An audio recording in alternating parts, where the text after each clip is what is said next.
yang berasal dari Jawa yang berjudul Asal-Usul Kawan. Zaman dahulu di kerajaan Galuh berkuasalah seorang raja yang bernama Bojong Galuh.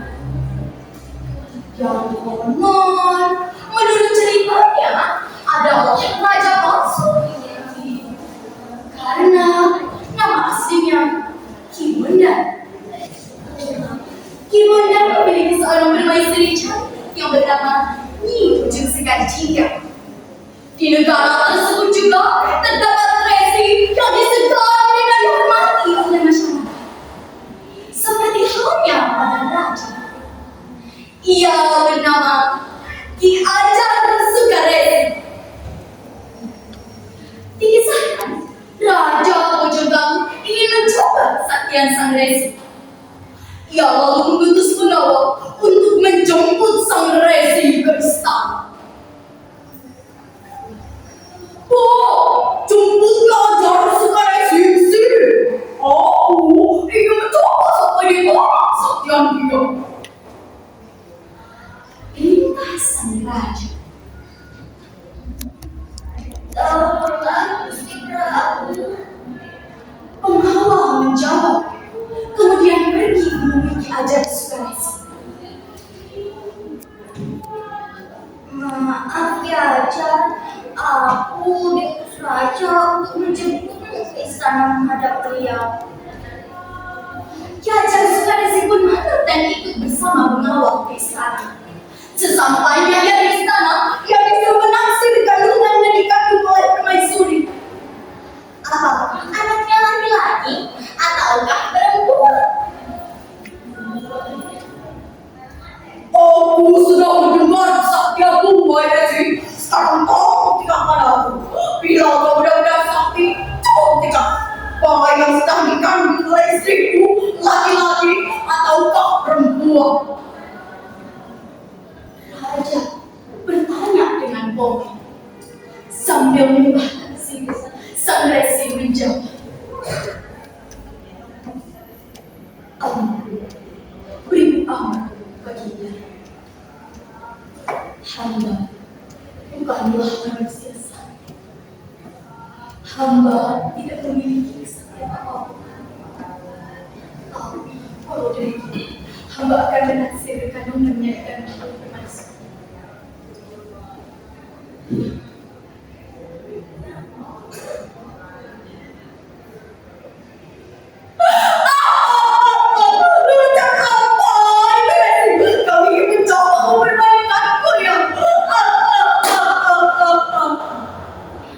Ki Ajar Sukaresi tak mempedulikan perkataan sang raja.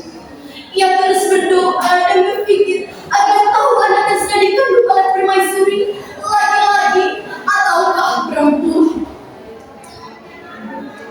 Waktu berlalu, Ki Ajar Sukaresi kembali menebak kandungan yang dikandung oleh permaisuri.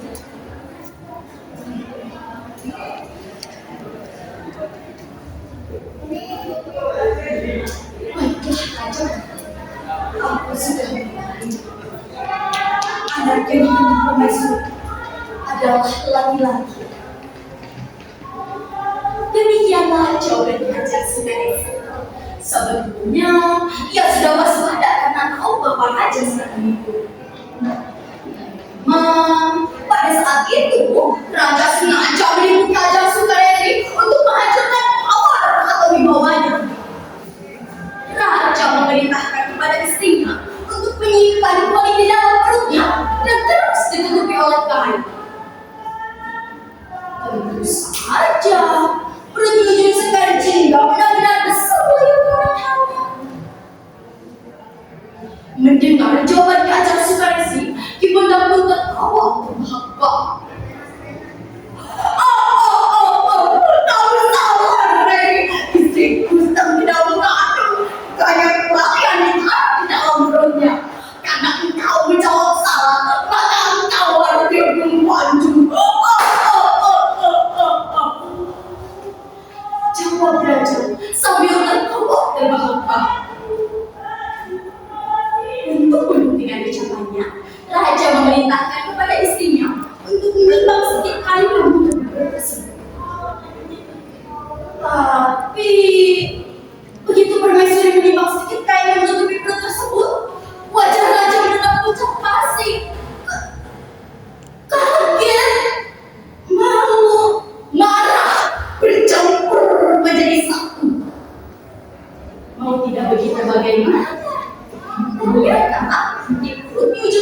jingga tidak ada. Wali tersebut hilang.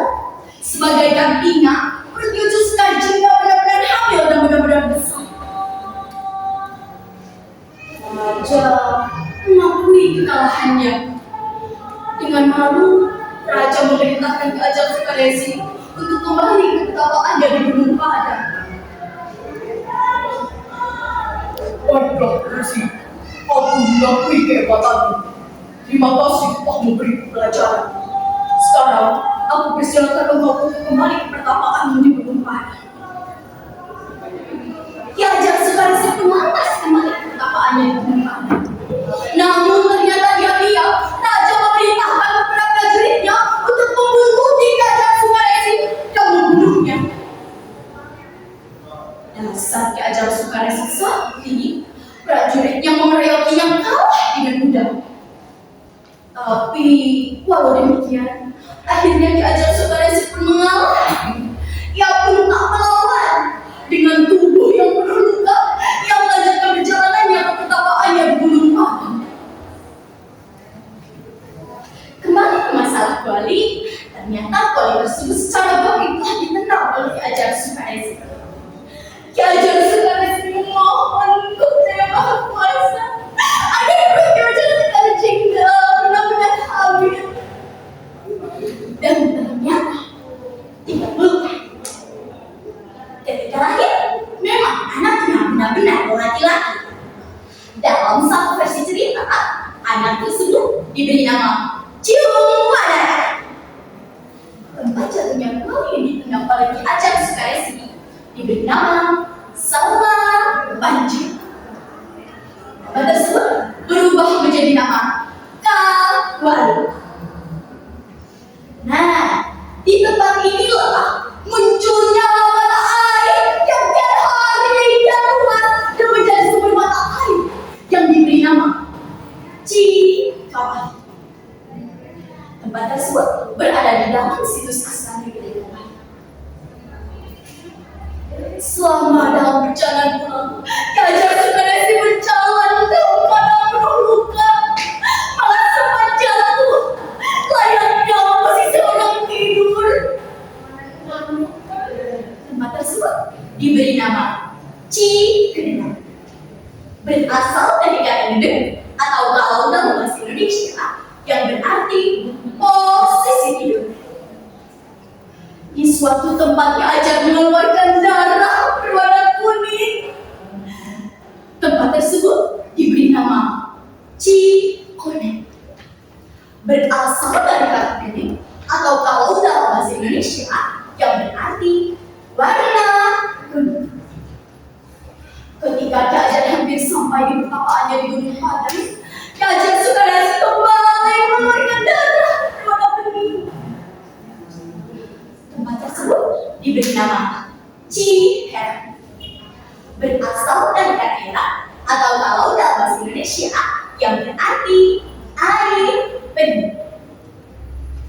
Ketika Ki Ajeng sampai di pertapaannya di Gunung Padang, akhirnya Ki Ajeng Sukaresi pun meninggal. Sekian cerita yang dapat saya sampaikan.